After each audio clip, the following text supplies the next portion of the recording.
Iran middle east का एक ऐसा देश जो हमेशा से चर्चाओं में बना रहा है। अभी हाल ही के दिनों में आपने देखा होगा कि अमेरिका और इजराइल ने मिलकर ईरान पर हमला किया और उस हमले में ईरान के सर्वोच्च नेता आयतुल्लाह अली ख़ामेनी और उनके परिवार के कई लोगों की मौत हो गई। ये लड़ाई सिर्फ 3 देशों की नहीं बल्कि बदले क्रांति और मिडिल ईस्ट पर कंट्रोल करने की है। आखिर क्यों इजराइल मिडिल ईस्ट के लिए ईरान को ख़तरा बताता है? क्यों सऊदी अरब के भी बहुत अच्छे रिश्ते ईरान के साथ नहीं रहे हैं? क्यों अमेरिका ने इतने सारे सैंक्शन और प्रतिबंध ईरान पर लगा रखे हैं कि ईरान की इकॉनमी की पूरी तरह से कमर टूट चुकी है? अभी के ये हालात हैं कि ईरान की 28% जनता जो है वो पॉवर्टी लाइन के नीचे है और ये आंकड़ा अगले 2 साल तक 40% तक भी पहुंच सकता है। अगर हम बात करें मिडिल ईस्ट में इस पूरी उथल पुथल की, वहाँ पर पावर स्ट्रगल की, अमेरिका के इन्वॉल्वमेंट की, ये इन सारी जो लड़ाइयाँ चल रही हैं, जो अभी अमेरिका और इजराइल और ईरान के बीच जो चल रहा है, अगर हम इन सब के पीछे जाएं कि इन सब के पीछे रीज़न क्या है, तो हमें इसके लिए ईरान के इतिहास को, ईरान की ज्योग्राफ़ी, ईरान के रिसोर्सेज और ईरान की जियोपॉलिटिक्स कितनी इम्पोर्टेंट है उसको हमें देखना पड़ेगा। मिडिल ईस्ट का ये देश ईरान जो अपना एक सीमा अपनी अरब कंट्रीज़ के साथ शेयर करता है, वहीं दूसरी जो इसकी सीमा है वो साउथ एशिया के साथ शेयर करता है। अगर इसकी रिसोर्सेज की बात करें तो यहाँ पर तेल और नेचुरल गैसेस का तो भंडार है और इसके ठीक नीचे एक पॉइंट है जो वर्ल्ड ट्रेडिंग के लिए बहुत ज़्यादा इम्पोर्टेंट है, जिसको स्ट्रेट ऑफ हॉर्मुज़ के नाम से जाना जाता है। लगभग पूरी दुनिया की जो ऑयल प्रोड्यूसिंग है या जो ऑयल का ट्रांसपोर्टेशन है वो इसी रास्ते से होकर के गुजरता है, लगभग 20% पूरी दुनिया का। तो ये वर्ल्ड ट्रेडिंग के लिए बहुत इम्पोर्टेंट पॉइंट है। सन 1800, उस वक्त इसका नाम ईरान नहीं बल्कि पर्सिया हुआ करता था और यहाँ पर कजर डायनेस्टी रूल हुआ करता था और उसके बादशाह जो थे उनका नाम था फ़ात अली शाह कजर। अच्छा, ईरान के बारे में आपको एक छोटी सी बात बताता चलूँगा यहाँ पर मैं, जो आखिर में जाकर के आप सेंस करेंगे उस चीज़ को। ईरान के जो लोग होते थे उस ज़माने में भी, वो ईरान के जो रिलीजियस स्कॉलर्स हुआ करते थे उनसे बहुत ज़्यादा कनेक्ट हुआ करते थे, उनसे बहुत ज़्यादा इन्फ्लुएंस थे और उनसे बहुत ज़्यादा उनकी बहुत बात मानते थे। इवन कभी कभी तो ऐसा भी होता था कि उनका इतना ज़्यादा इन्वॉल्वमेंट भी रहता था लोगों के बीच में कि वो कभी कभी तो राजा को भी उनकी बात माननी पड़ती थी। और उसमें एक होते हैं शिया मुस्लिम्स जो होते हैं, उसमें जो सबसे बड़े जो होते हैं रिलीजियस स्कॉलर्स में, जो उस्तादों के भी उस्ताद होते हैं, उनको कहा जाता है आयतुल्लाह। तो ये जो आपने सुना होगा अभी आयतुल्लाह अली ख़ामेनी करके, ये उनका आयतुल्लाह नाम नहीं था बल्कि ये जो रिलीजियस स्कॉलर्स होते हैं और जो बहुत बड़े विद्वान होते हैं, जो रिलीजियस स्कॉलर्स के भी स्कॉलर्स होते हैं, उनको आयतुल्लाह लक़ब दिया जाता है। फ़ात अली शाह के टाइम पर उस वक्त 2 सुपर पावर हुआ करती थी इस टाइम पर, एक थी रशियन एम्पायर और दूसरा था ब्रिटिश एम्पायर। और इत्तेफाक की बात से ये दोनों ही ईरान के साथ अपना बॉर्डर शेयर किया करते थे। रशियन एम्पायर तो उधर से बॉर्डर शेयर किया करता था, लेकिन इधर से जो था उस वक्त में इंडिया पर जो रूल किया करता था, इंडिया और पाकिस्तान उस वक्त दोनों एक ही था, तो उस वक्त ब्रिटिशर्स भी ईरान के साथ अपना बॉर्डर शेयर किया करते थे। और ये दोनों ही सुपर पावर, इन दोनों की ही आंखें ईरान पर थीं क्योंकि ये जियोपॉलिटिक्स के बेस पर बहुत ज़्यादा इंपॉर्टेंट था। तो सन 1803 में रशिया अटैक करता है ईरान पर। रशिया उस वक्त सोवियत यूनियन जिसको कहते हैं, तो ये 1803 में अटैक करता है ईरान पर और एक ट्रीटी साइन कराता है जिसको कहते हैं ट्रीटी ऑफ गुलिस्तान। इसमें वो क्या होता है, इसमें डील क्या होती है कि जो रशियन ट्रेडर्स होते हैं वो ईरान में ट्रेडिंग कर सकते हैं। बीच में एक आध अटैक और होते हैं, इधर से वो अटैक करता है, ईरान अटैक करता है, उधर से फिर से रशिया अटैक करता है, तो वो हमेशा की तरह रशिया जो है और ज़्यादा ट्रीटी उनसे साइन करा लेता है। फ़िलहाल जो पूरा डोमिनेशन था, जो लगभग आधे मार्केट पे जो कब्ज़ा था, वो रशिया कर चुका। 1848 में फ़ात अली शाह जो ईरान के किंग हुआ करते हैं, उनका देहांत हो जाता है। उसके बाद उनके बेटे, जिनका नाम नासिर अल-दीन शाह करके होता है, वो वहाँ की सत्ता संभालते हैं। ये थोड़े अपने बाप से थोड़ा सा ज़्यादा एग्रेसिव होते हैं और ये देख रहे होते हैं कि उधर से ब्रिटिशर्स लोग हम पे डोमिनेट कर रहे हैं, उधर से रशियन जो हैं वो डोमिनेट कर रहे हैं। तो एक ईरान के अंदर एक टेरिटरी है, हैरत करके उसको बोला जाता है, ये उसको क्लेम करते हैं कि ये हमारी है, ईरान का हिस्सा है। लेकिन उस टाइम पे वो ब्रिटिश उसको कंट्रोल कर रहे थे, तो ये ब्रिटिशर्स पे सीधा हमला कर देते हैं। लेकिन हर बार की तरह जिस तरह से ये रशिया से हारे होते हैं, उसी तरह से यहाँ ब्रिटिशर्स इनको हरा देते हैं। और जिस तरह रशिया ने इनके साथ डील साइन की हुई होती है, वही डील जो है उसी तरह की ट्रीटी ऑफ पेरिस करके इनसे ईरान से साइन करा लेता है वो। और इस तरह से रशिया और ब्रिटिशर्स दोनों का, जो इनकी आंखें होती हैं शुरू से ईरान पर, इस तरह से ये मिल बांट कर खाना शुरू करते हैं। और यही एक रीज़न था जो आपके माइंड में रहा होगा कि जब रशिया और ब्रिटिशर्स ने अगर हमला किया भी था तो इन्होंने पूरे ईरान पर कब्ज़ा क्यों नहीं किया। उसका एक मेजर पॉइंट ये था कि ये दोनों ये चाहते थे कि हम मिल बांट कर खाएंगे ताकि आपस में हम पर क्लैश ना हो। क्यों? क्योंकि उस वक्त ये दोनों ही सुपर पावर थे। जब दोनों सुपर पावर मिलकर ईरान में खाने लगते हैं अपने अपने डील साइन कराने के बाद, तो वहाँ के जो लोकल ट्रेडर्स होते हैं उनको कुछ मिल नहीं रहा होता, उनका भारी नुकसान हो रहा होता है। इवन जो 1890 के आसपास जो वहाँ की टेक्सटाइल कंपनी होती है और टोबैको कंपनी भी होती है, टोबैको का बहुत ज़्यादा वहाँ रहता है, बहुत तगड़े लेवल पर व्यापार वहाँ पर रहता है ईरान में। अब ये सारी चीज़ें ये हो रही हैं तो उस बीच जो वहाँ की लोकल जनता है उसके हाथ में तो कुछ आ नहीं रहा है, वो तो गरीबी रेखा के भी नीचे चलती चली जा रही है। तो वो वहाँ की जनता जो होती है वो अपने राजा से बहुत ज़्यादा हो जाती है नाराज़, और वहाँ से फिर एक राजा के और उसके जनता के बीच में एक गैप आना शुरू हो जाता है। 1896 में नासिर अल दीन शाह करके जो होते हैं उनका इंतकाल हो जाता है। उसके बाद उनके बेटे जो होते हैं मुज़फ़्फ़र अल दीन शाह करके, वो वहाँ की सत्ता संभालते हैं, लेकिन वो भी ज़्यादा कुछ नहीं कर पाते हैं। वो भी बेचारे ब्रिटिशर्स और रशियन की जो रहती है उसके बीच फंस कर रह जाते हैं। होता ये है, यहाँ से एक नई क्रांति शुरू होती है। जो मैंने आपको बताया था रिलीजियस स्कॉलर्स और वहाँ की लोकल जनता के बीच में जो कनेक्शन रहता है वहाँ की, तो उस चीज़ का एक ये फ़ायदा होता है कि वहाँ पर जो रिलीजियस स्कॉलर्स होते हैं वो आवाज़ उठाना शुरू करते हैं। और जब वो ये देखते हैं कि हमारा राजा तो बिल्कुल ढीला पड़ा हुआ है, ये उनके हाथों बिक गया है, ये कुछ नहीं कर पा रहा है, तो वो धीरे धीरे जब अपनी आवाज़ उठाना शुरू करते हैं तो वो मजलिस उस आवाज़ को कैप्चर करते हैं और वो अपना एक संगठन तैयार करते हैं रिलीजियस स्कॉलर, जिसको नाम दिया जाता है उस संगठन को मजलिस। अब ईरान में ये सारी चीज़ें तो चल रही होती हैं, लेकिन उसी के साथ साथ एक चीज़ और भी होती है। सन 1901 जो कि ईरान की इतिहास में ये एक टर्निंग पॉइंट रहा है उसके लिए, ईरान के लिए। एक बंदा होता है विलियम डी आर्की करके, जिसका काम ये रहता है कि वो पूरी दुनिया में घूम घूम कर ऑयल की माइनिंग करता है। उसके हाथ एक रिपोर्ट लगती है कि ईरान के अंदर नेचुरल गैस का और तेल का ख़जाना भरा हुआ है। तो वो क्या करते हैं, वो मुज़फ़्फ़र अल दीन से कांटेक्ट करते हैं और 1903 में उनकी एक मीटिंग फ़िक्स होती है। और उस मीटिंग फ़िक्स जब होती है तो उसमें एक डील होती है कि 60 साल तक यहाँ पर हम तेल खोजेंगे, अगर तेल मिलता है तो हम उसको पूरी दुनिया में बेचेंगे और उसका 16% हिस्सा आपको उसके प्रॉफिट में दिया जाएगा और एनुअली अलग दिया जाएगा। और जो उनकी कंपनी होती है उसका नाम होता है एंग्लो पर्सियन कंपनी। 1903 से लेकर के 1907 तक वो ढूंढते ढूंढते थक जाते हैं, उनका बहुत सारा इन्वेस्टमेंट हो चुका है, कंपनी पूरी तरह से कंगाल हो चुकी होती है, लेकिन उनके हाथ तेल नहीं लगता। तो 1908 में ब्रिटिशर्स विलियम डी आर्की को, एंग्लो पर्सियन कंपनी को सपोर्ट करता है और वो ये कहता है कि सारा जितना भी पैसा होगा, जो भी फाइनेंस का रहेगा, वो सारा खर्चा मैं उठाऊँगा, आप करिए। 1908 में जाकर के वो जैकपॉट लगता है इनके हाथ और वहाँ से होती है तेल निकालने की शुरुआत।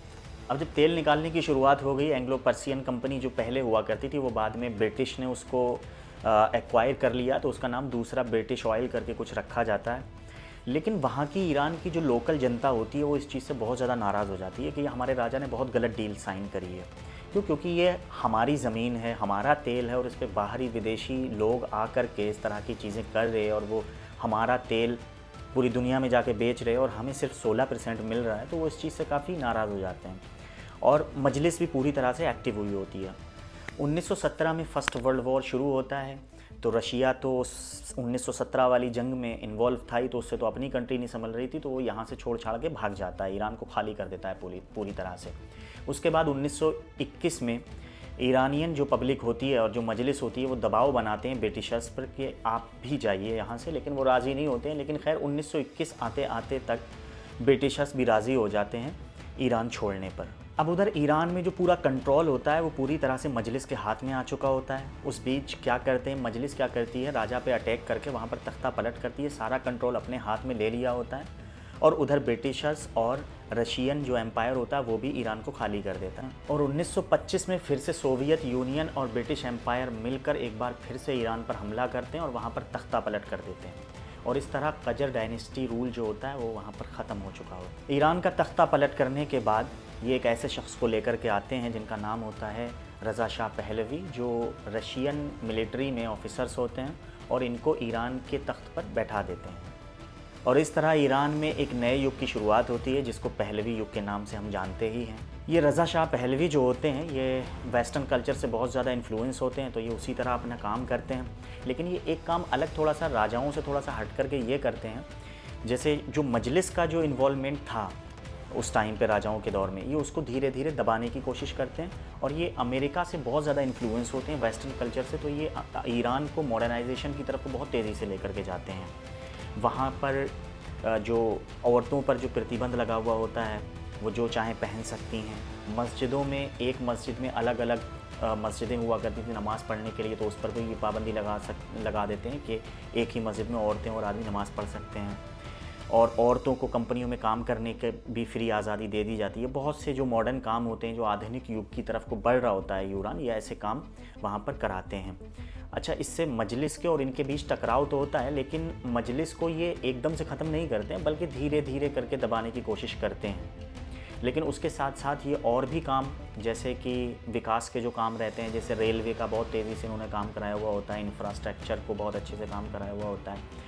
लेकिन इनके दौर में एक चीज़ ये होती है कि ईरान मॉडर्न तो हो रहा होता है, लेकिन जो ब्रिटिशर्स का जो तेल के ऊपर जो और वहाँ की जो मार्केट के ऊपर जो दबदबा होता है ब्रिटेन का, वो कम नहीं हो रहा होता है। तो उससे वहाँ की आम जो जनता होती है वो बहुत ज़्यादा परेशान हो रही होती है। तो उससे इनके और मजलिस के और पब्लिक के बीच में टकराव भी हो रहा होता है। तो ये क्या करते हैं, ब्रिटेन से गुजारिश करते हैं कि ये जो 16% के जो हमें प्रॉफिट दिया जाता है, इसको बढ़ा करके 20% शेयर किए जाएँ। खैर ब्रिटेन इनकी रिक्वेस्ट को मान लेता है, वो 16% से 20% कर दिए जाते हैं। लेकिन बहुत ज़्यादा कुछ इकोनॉमी में वहाँ की कुछ सुधार नहीं हो पाता है। तो वहाँ के लोकल ट्रेडर्स होते हैं, उनके हाथ में अभी भी कुछ नहीं आ रहा होता है। भ्रष्टाचार बढ़ रहा होता है और भी कई सारी चीज़ें ख़राब हो रही होती हैं। अब 1941 में वर्ल्ड वॉर 2 होता है। अब उस बीच क्या होता है, ये सारी जितनी भी कंट्रीज़ थीं, सोवियत यूनियन, ब्रिटेन, जर्मनी, ये सारी और यूएसए, ये सारी कंट्रीज़ क्लैश जब कर रही थी, इनमें आपस में जंग जब हो रही थी, तो इस बीच जंग के टाइम पे ईरान की नज़दीकियाँ जर्मनी से बढ़ रही थी, क्योंकि ये कंट्री न्यूट्रल थी, ये बैट लगाना चाह रही थी। स्टार्टिंग में इसको ये लग रहा था कि शायद जर्मनी जो है वो ये युद्ध जीत जाएगी, तो इस वजह से उनकी नज़दीकियाँ बढ़ रही थी। अब जंग ख़त्म होने के बाद, युद्ध ख़त्म होने के बाद, ये सारी कंट्रीज़ जो थी, ब्रिटेन, रशिया, ये पूरी तरह से कंगाल हो चुकी थी। और वर्ल्ड का जो मेन प्लेयर, मेन लीडर जो बनकर उभरा, वो यूएस। ब्रिटेन ये देखता है कि इनकी नज़दीकियाँ उससे बढ़ रही हैं, तो वहाँ पर ये तख्ता पलट करके अब ईरान के अंदर और उनके बेटे मोहम्मद रज़ा पहलवी, जो उस वक्त अमेरिका में रहते थे, उनको यहाँ पर बिठा देते रहे। लेकिन ब्रिटिशर्स कंपनी जो थी वो भी पूरी तरह से कंगाल हो चुकी थी, उसके पास पैसा नहीं था और इन्वेस्ट करने के लिए। तो इस बीच अमेरिका की यहाँ पर एंट्री होती है।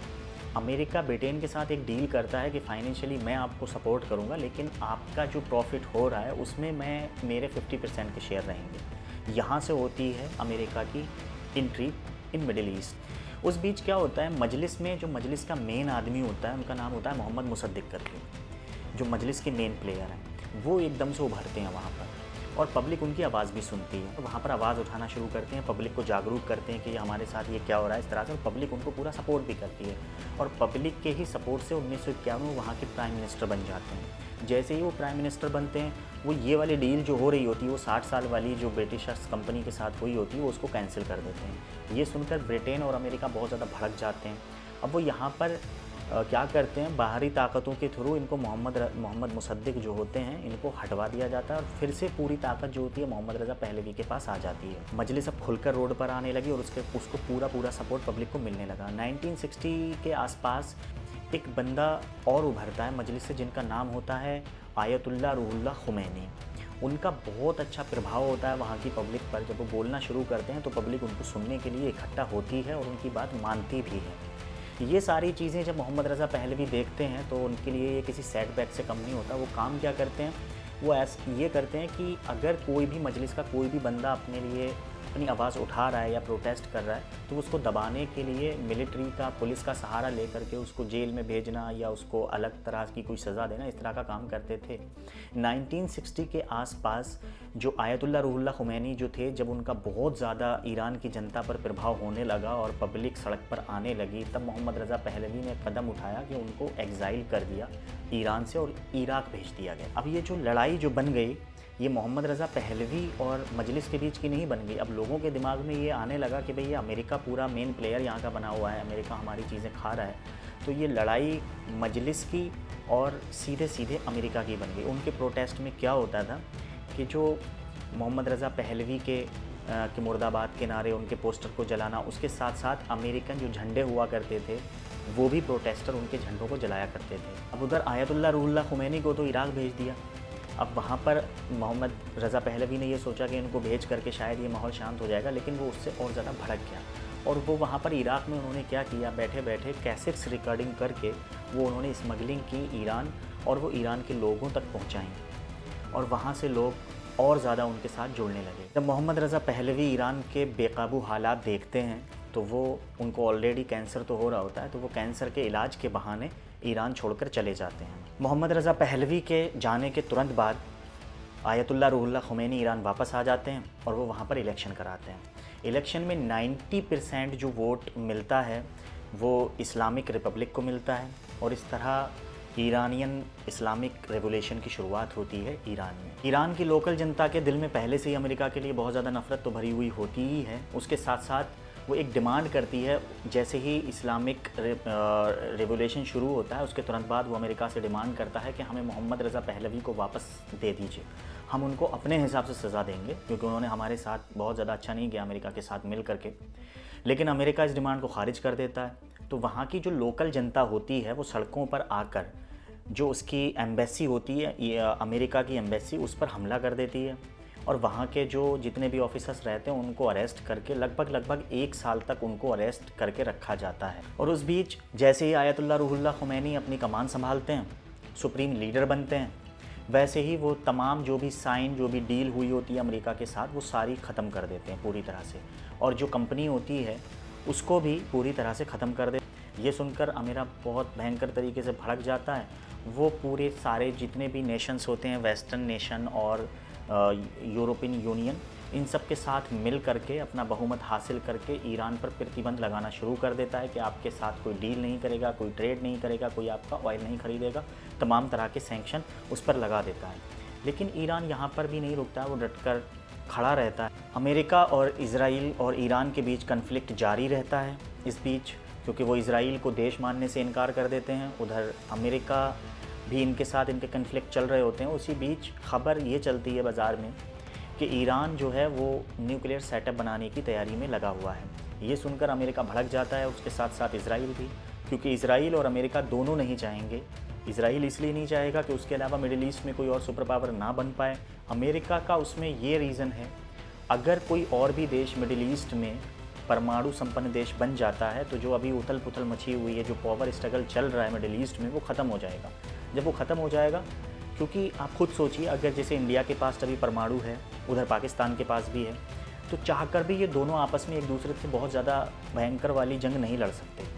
कोई ना कोई इनके बीच में बीच बचाव कर सकता है, सीज़ फायर होने की संभावना होती है।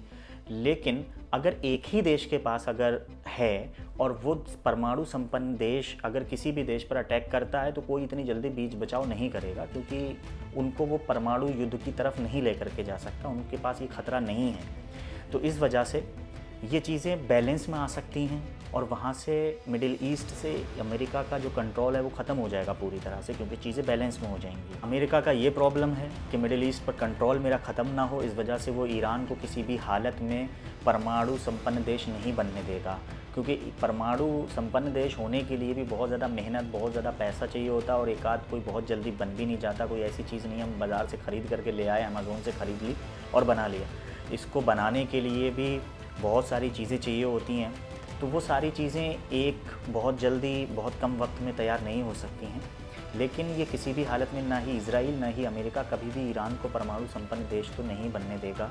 हालांकि इन सारी खबरों से ईरान पहले से ही नकारता रहा है कि हम इसकी तैयारी नहीं कर रहे, लेकिन इजराइल लगातार ये क्लेम करता रहता है और इसीलिए इजराइल जो है मिडिल ईस्ट के लिए ईरान को ख़तरा बताता है, क्योंकि अगर ये बन गया तो इजराइल की जो दादागिरी है या जो उसकी पावर है वो ख़त्म हो जाएगी मिडिल ईस्ट से, बैलेंस हो जाएंगी चीज़ें, वो किसी के ऊपर इतनी जल्दी अटैक नहीं कर सकता और अमेरिका जो है वो मिडिल ईस्ट को कंट्रोल नहीं कर सकता। तो ये सारा स्ट्रगल जो है मिडिल ईस्ट में वो इस चीज़ का है। लेकिन बाराक ओबामा जब अमेरिका के प्रेसिडेंट हुआ करते थे, उस वक्त में ईरान के साथ उनकी एक डील हुई थी कि आप जो तैयारी कर रहे हैं न्यूक्लियर सेटअप की, आप उसको रोकिए। लेकिन बदले में ईरान ने ये मांगा था उनसे कि हमारे ऊपर जितने भी प्रतिबंध लगाए हुए हैं वो आप उनको रिलीज़ करिए। तो काफ़ी हद तक बाराक ओबामा ने उनसे जो प्रतिबंध सैंक्शन लगे हुए थे वो हटा दिए थे, लेकिन जब दोबारा ट्रंप सत्ता में आए उन्होंने वापस फिर से उसको कैंसिल कर दिया, उस डील को।